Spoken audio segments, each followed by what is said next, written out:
민수기 22장 전반부에서는 그 이스라엘을 향해서 이스라엘이 모압을 향해 가까이 접근해오자 두려움을 느낀 그 모압 왕 바락이 이스라엘 백성들을 저주하기 위해 발람에게 사람들을 보내어서 회유하는 장면을 기록하고 있습니다.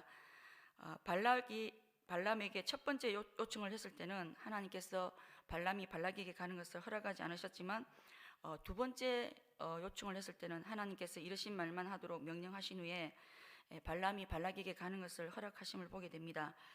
하나님의 허락이 떨어지자 발람은 아침 일찍 일어나서 모압의 고관들을 따라 나서게 됩니다. 발람이 발락에게 가지 못하도록 하나님께서 첫 번째는 허락을 하시지 않으시다가 왜 다시 가라고 하신 것이겠습니까? 하나님께서 발람이 다시 가도록 허락하신 것은 사실은 발람의 그 마음의 정욕대로 내버려 두신 것이라고 볼 수 있습니다. 발람은 이들이 자신을 찾아온 목적이 자신을 통해서 이스라엘 백성들을 저주하도록 하기 위해서라는 사실을 누구보다 잘 알고 있습니다. 누구보다 잘 알고 있지만 곧바로 단호히 내치지도 않고 또 이렇게 혐오감을 표현하지도 않고 자신이 먼저 하나님의 뜻을 물어보겠다고 말한 후에 그들을 여기에 유속하라고 말을 합니다. 사실 이런 문제는 하나님께 기도해서 물어볼 그런 문제가 아닙니다. 하나님의 백성들을 저주하는 일은 선지자가 아니라도 이것이 하나님의 뜻은커녕 하나님을 적대시하고 오히려 하나님을 저주하는 악 중의 악인 것을 분명히 알 수 있습니다. 그럼에도 불구하고 발람은 하나님께 자신이 물어보겠다고 말을 합니다. 이것은 사실은 그들과 타협하는 여지를 주는 것입니다.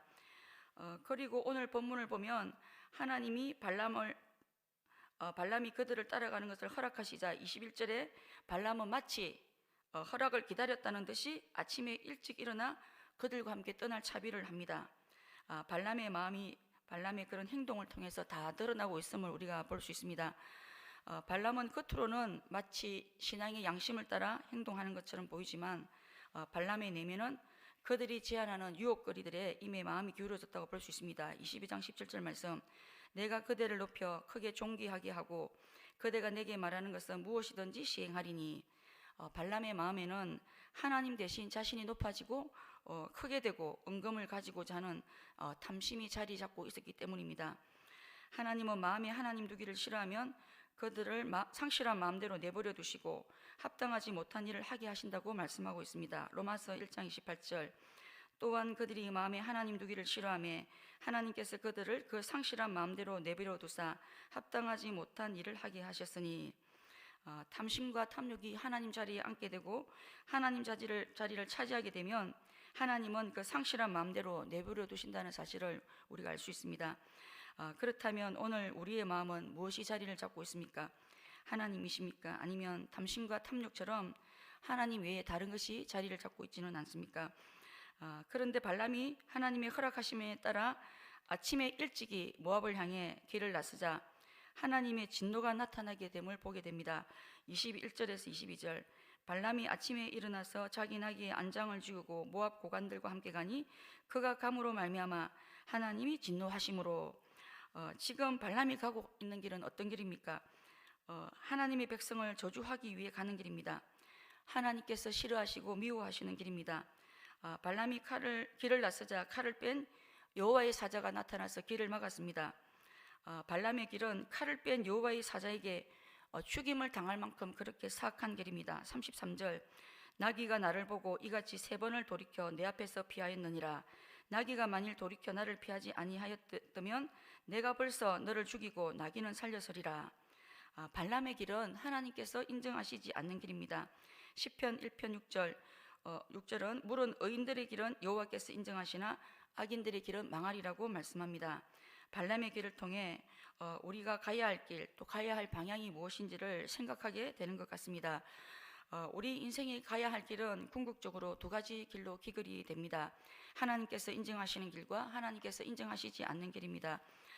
그렇다면 오늘 우리가 걸어가는 길과 방향은 하나님이 인정하시는 길과 방향입니까? 아니면 하나님이 인정하시지 않는 그런 길과 방향입니까? 우리에게 오늘이라는 하루가 주어진 것은 오늘이라는 하루의 길이 주어진 것과 같습니다. 어떤 길을 걸어가야 할지는 우리가 결정해야 합니다. 그래서 우리가 하나님이 인정하시는 그런 길을 걸어가기 위해 우리에게는 말씀의 나침판과 또 성령의 도우심이 필요하고 기도가 필요한 것입니다. 그리고 발람이 가는 길에 칼을 뺀 하나님의 사자가 나타나신 것은 하나님의 교회와 하나님의 백성을 대적하는 일들에 대해 하나님은 절대 침묵하시지 않고 진노하신다는 사실을 보여주는 것입니다. 발람에 대한 하나님의 진노를 통해 우리는 자신의 아들이 핏값으로 사신 자신의 백성들, 하나님의 교회를 하나님께서 얼마나 존귀히 여기시는지를 동시에 보아야 하는 것입니다. 그리고 하나님은 발람의 길이 하나님이 진노하시는 길인 것을 어떻게 보여주고 계십니까? 발람이 탔던 나귀가 정상적인 길에서 벗어나 길이 아닌 밭으로 계속 들어갑니다.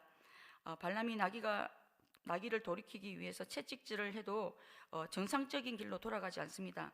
심지어 좁은 담 사이로 들어가서 발람의 발을 담에 짓누르게 합니다. 나귀는 주인에게 채찍을 맞는 그런 고통을 겪으면서도 정상적인 행동을 하지 않습니다. 이렇게 나귀가 고통을 겪으면서도 정상적인 길에서 벗어나고 발람의 발을 담에 짓누르게 했던 것은 이 나귀가 하나님의 칼을 뺀 여호와의 사자를 보았기 때문입니다. 발람의 말을 듣지 않는다고 발람이 노하여 자신의 나귀를 3번 때리자 그때 말 못하는 나귀가 입을 열어서 말합니다. 30절, 나귀가 발람에게 이르되 나는 당신이 오늘까지 당신의 일생 동안 탄 나귀가 아니냐? 내가 언제 당신에게 이같이 하는 버릇이 있었더냐?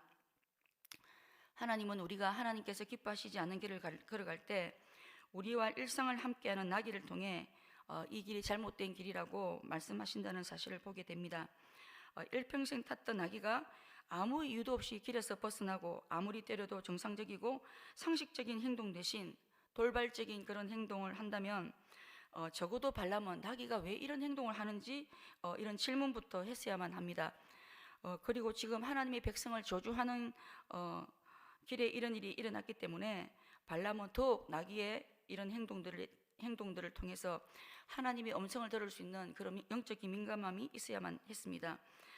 그런데 발람은 모압에 가고자 하는 그 한 가지 목표에만 집착을 했기 때문에 탐심에 눈이 멀고 마음이 멀었기 때문에 나귀를 통해서 말씀하시는 그 하나님의 음성을 듣지 못한 것입니다. 탐심이 무서운 것은 탐심은 우리의 눈을 멀게 하고 우리의 마음을 멀게 한다는 사실입니다. 왜냐하면 이 탐심 자체가 우상숭배이기 때문입니다.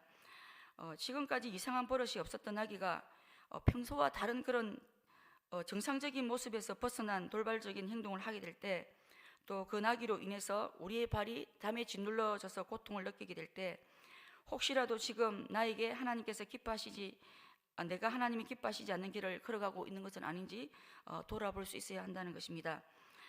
우리는 나귀를 통해 나에게 말씀하시는 하나님의 음성을 들을 수 있는 그런 영적인 민감함이 있는지 돌아볼 수 있어야겠습니다. 주님은 오늘 나를 일깨우시기 위해 어떤 미물을 통해 또 어떤 사람과 어떤 상황을 통해서 말씀하실지 모릅니다. 그것이 무엇이든지 우리 주변에 있는 것들을 통해서 나에게 말씀하시는 하나님의 음성을 들을 수 있도록 그런 영적인 민감함을 주시도록 우리가 기도할 수 있어야겠습니다. 하나님께서 눈을 열어주셔서 발람이 이 모든 상황을 알게 되자 발람은 하나님이 기뻐하시지 않는다면 자신이 다시 집으로 돌아가겠다고 말을 합니다. 그러나 하나님은 발람이 발락에게 가지 않는 것 자체를 원하지 않는 것이 아니라는 사실을 분명히 보게 됩니다. 하나님은 발람에게 자신의 최종적인 뜻을 전달하게 하십니다. 내가 내게 이르는 말만 할지니라.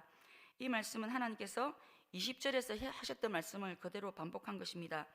그 사람들이 너를 부르러 왔거든 일어나 함께 가라. 그러나 내가 내게 이르는 말만 준행할지니라. 하나님은 다시 말씀의 그 원음을 들려주시면서 혹시나 발람이 탐욕에 눈이 멀어 하나님의 그 뜻을 선포하지 않는 일이 없도록 다시 한 번 더 경고하시고 다짐하게 하신 것으로 볼 수 있습니다. 하나님은 발람이 어떤 길을 가든지 상관없이 결국은 이스라엘 백성들을 축복하시려는 하나님의 그 적극적인 뜻을 이루어 가신다는 사실을 우리가 알 수 있습니다. 하나님은 하나님의 백성들에게는 결국 모든 것이 합력하여 선을 이루시는 하나님이시기 때문입니다.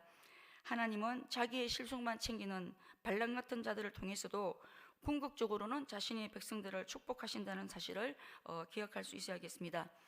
말씀을 맺겠습니다. 오늘 우리 마음에 무엇이 자리 잡고 있는지를 살펴보며 우리 마음이 탐심과 탐욕에 게을리지지 않도록 우리가 조심할 수 있어야겠습니다. 오늘 우리가 걸어가는 길이 하나님이 인정하시는 길이 될 수 있도록 말씀과 성령님의 도우심을 구해야겠습니다. 또 우리를 둘러싼 모든 환경을 통해 나에게 말씀하시는 하나님의 음성을 들을 수 있는 그런 민감함과 또 나에게 주어진 상황이 어떤 상황이든지 결국 모든 것을 합력하여 선을 이루시는 하나님을 우리가 기억할 수 있어야겠습니다.